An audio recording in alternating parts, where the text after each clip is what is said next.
State House lawmakers are gathering in Raleigh today to try to override the governor's veto of a bill the governor says is unconstitutional. Protesters are also gathering already to make their voices heard. They called the measure a power grab at an event this morning. WRAL's Capitol Bureau Chief Laura Leslie joins us live from the Legislative Building, where those protesters are packing those public spaces there. Laura.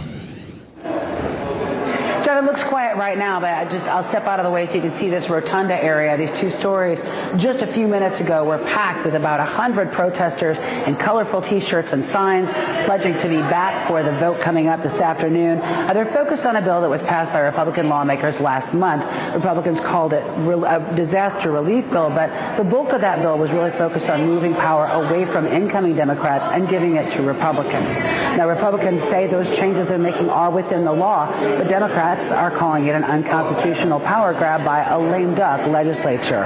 The bill strips powers from incoming Governor Josh Stein, Lieutenant Governor Rachel Hunt, Attorney General Jeff Jackson, and State Schools Chief Mo Green. The Republican lawmakers will lose their supermajority on January 1st, so this is about their final chance to override the governor's veto and put that bill into law without Democratic support.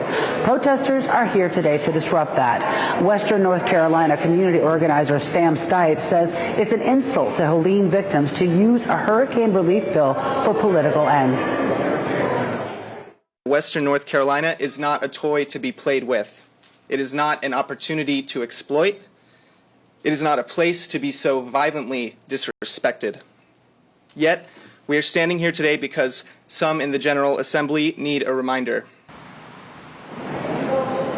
Now, 3 House Republicans from Western North Carolina voted against this bill the first time, saying it did not do enough for storm victims.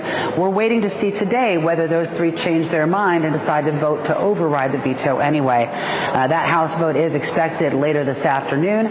We are depending on whether or not Republicans have enough votes to make that happen.